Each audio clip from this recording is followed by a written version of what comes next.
السلام علیکم ورحمۃ اللہ وبرکاتہ۔ وہ تو مجھے ہی پتہ ہے، جس کو اللہ ہدایت دیتا ہے وہی سیدھے راستے پہ آتا ہے، ٹھیک ہے نا بھائی؟ لیکن ہمارا ذمہ داری، ہمارا کام ہے کہ ہم ان کو روکتے رہیں، ٹوکتے رہیں، بولتے رہیں۔ وہ لوگ نہیں چھوڑتے کہہ کر ہم اپنا کام نہیں چھوڑ سکتے نا۔ ہماری ڈیوٹی ہے کہ ہم ان کو ہر حال میں سمجھانے کی پوری کوشش کریں، کیونکہ عذاب انہی کی طرف سے آ رہا ہے۔ تو اس لیے ہم اپنا کام کریں گے تو اللہ کی مدد ہم کو آئے گی، کیونکہ اللہ تعالیٰ کیا فرماتا ہے؟ تم میں سے ایسی جماعت ہونی چاہیے جو لوگوں کو برے کام سے روکے اور اچھے کام کا حکم دے، یہی لوگ نجات پانے والے ہیں۔ اس کے بعد میں صحیح بخاری کی حدیث ہے کہ نبی کا فرمان ہے کہ اے لوگو، تم لوگوں کو برے کام سے روکو اور اچھے کام کا حکم دو، ورنہ اللہ کا عذاب تم پہ آئے گا۔ تم دعائیں کرتے رہ جاؤ گے، اللہ تمہاری دعا قبول نہیں کرے گا۔ بہت ڈینجر بات ہے، سمجھے نا؟ لوگوں کو برے کام سے روکتے رہو، ورنہ تم پہ اللہ کا عذاب آ جائے گا پھر، اور تم دعائیں کرو گے، اللہ تمہاری دعا قبول نہیں کرے گا۔ نبی کا فرمان ہے، غلط نہیں ہو سکتا۔ 1% بھی سوچنا بھی اسلام سے خارج کر دیتا۔ یہ خیال میں مت رہو کہ بھائی ہم تو توحید پہ ہے، ہم تو اچھے ہیں، ہم تو گناہ نہیں کرتے، ہم تو اچھے کام کرتے، صدقہ خیرات کرتے، ہم تو فلاں کرتے، یہ کرتے، وہ کرتے۔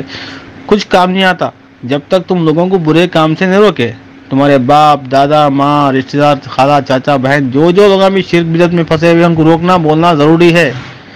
توحید کی دعوت پہنچانا ضروری ہے، پہنچاتے رہنا، آخری سانس تک یہ کام کرتے رہنا ضروری ہے۔ اس کو چھوڑ دے کہ انہوں برا مانتے، ان کی 11ویں کھا لیے، انہوں برا مانتے، ان کے فاتحہ کھا لیے، انہوں برا مانتے، ان کا چھلا کھا لیے، چھٹی کھا لیے، نہیں گئے، انجانی مار دیے، بلائے تو بولے نہیں بھائی میں کام میں تھا، نہیں گیا، نہیں آ سکتا۔ یہ گمراہی ہے، منافقت ہے یہ، سمجھے نا؟ کوئی بھی ڈنکے کی چوٹ پہ اگر سے بولتا ہے 11ویں کو آؤ تو بولنا ہے کہ کھانا جائز نہیں، حرام ہے۔ ڈنکے کی چوٹ پہ بولنے کا ہے، بلکہ تم یہ بند کرو، تم یہ روک دو۔ کوئی ناجائز دعوت میں بلاتا ہے، بالکل نہیں جانے کا ہے، صاف صاف منہ پہ بولنے کا۔ یہ ہمت پیدا کر کے کام کریں گے تو تمہاری دعائیں، ہماری دعائیں قبول ہوں گی۔ ہم یہ کام نہیں کریں گے اور پھر ہم شریف بن کے رہیں گے لوگوں کے ساتھ میں، مشرکین بھی ہمارے دوست، بدعتی بھی ہمارے دوست، منافق بھی ہمارے دوست، سب کے ساتھ میں ہم برابر کے ہیں۔ کہاں پہ ہے توحید؟ کیا دودھ اور پیشاب ایک جیسا ہو سکتا؟ نہیں ہو سکتا۔ تو دونوں کو ملائے تو پیتے آپ؟ نہیں پیتے کوئی بھی۔ گھڑے پر دودھ میں ایک خطرہ پیشاب ڈالو، کوئی پیتا؟ نہیں پیتا، پکڑ کے مارتا کیا بے یہ پلا رہا بول کے۔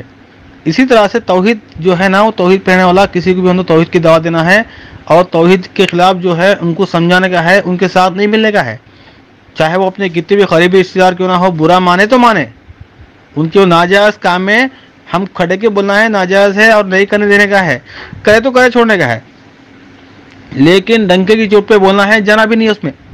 یہ طریقہ ہونا ہے کام کرنے کا، سمجھے نا؟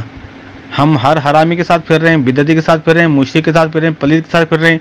شرابی ہمارا دوست ہے، پیے تو پیا، ہم بول تو برا مانتا۔ 11ویں ہمارا رشتہ دار کر رہا، بولے تو برا مانتا۔ برسیاں ان کر رہا، ہم نہیں گئے تو برا مانتا۔ ارے برا مانا تو مانا